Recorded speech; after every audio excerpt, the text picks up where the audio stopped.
Well, Toronto police are warning people about a door-to-door scam involving fake SickKids Foundation canvassers. Officers say a man has been visiting apartment buildings and asking tenants for cash donations. He's been fraudulently identifying himself as part of the foundation and reportedly wearing an ID lanyard.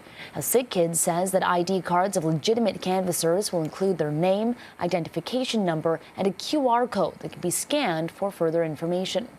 For more on this rise in scams, we're joined live by Detective David Coffey with the Financial Services Unit at the Toronto Police Service. Detective, thank you for joining us this afternoon. Walk me through this rise in recent scams. What are the trends we're seeing here? Well, that's a loaded question. Frauds are at an all-time high. Toronto Police Service, we see on average of 200 frauds reported a day. And with estimates that only 5 to 10% of all frauds are reported, you're talking at least 2,000 reports a day. Last year alone, the Toronto Police, since May 1st, we had over 11,000 fraud reports, $200 million worth of damages. So frauds is at an all-time high. It's because of technology. It's because of vulnerabilities identified by fraudsters. And it's only going to continue to rise, likely. How did you first hear about this SickKids scam? Was it from SickKids Hospital themselves, or was it from people who had learned later on that they'd been scammed? It was a combination of both. We originally, one of the complainants did report it to us at Toronto Police through our Central Fraud Intake Office.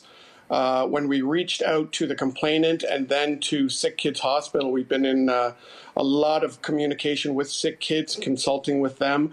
They identified additional reports. Oftentimes the complainants are not calling the police, but they're calling SickKids to verify whether these people are actually canvassers for them. So we had the original report to us, and then SickKids advised if it's another 4 to 5.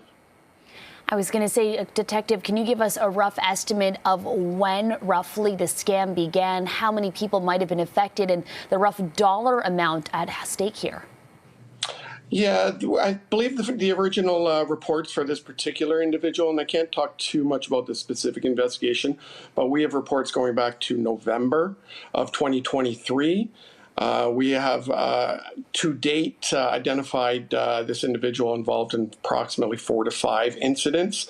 There are likely many more, as most people either don't know that he's fraudulently identifying himself, or they're just not reporting it to police or to SickKids. So to date, we know of 4 to 5.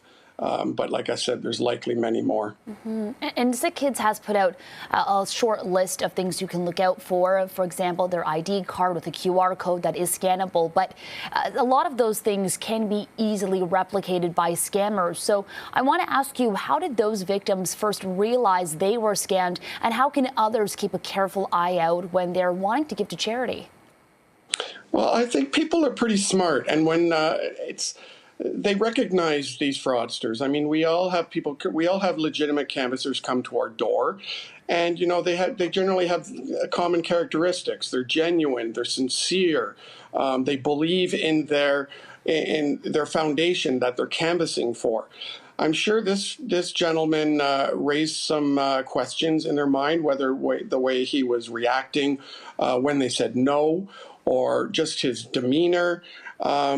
People are smart enough that they can generally spot somebody who's not legitimate, and they just have to.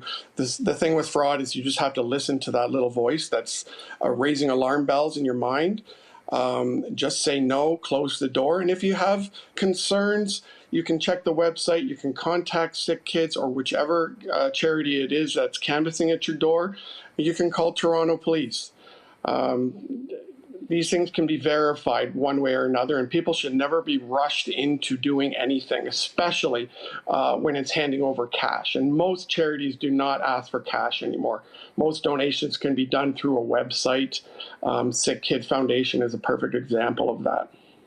All right, Detective, a lot of good insight there. Thank you so much for joining us today. Again, that's Detective David Coffey, the Financial Services Unit at the Toronto Police Service. Thank you.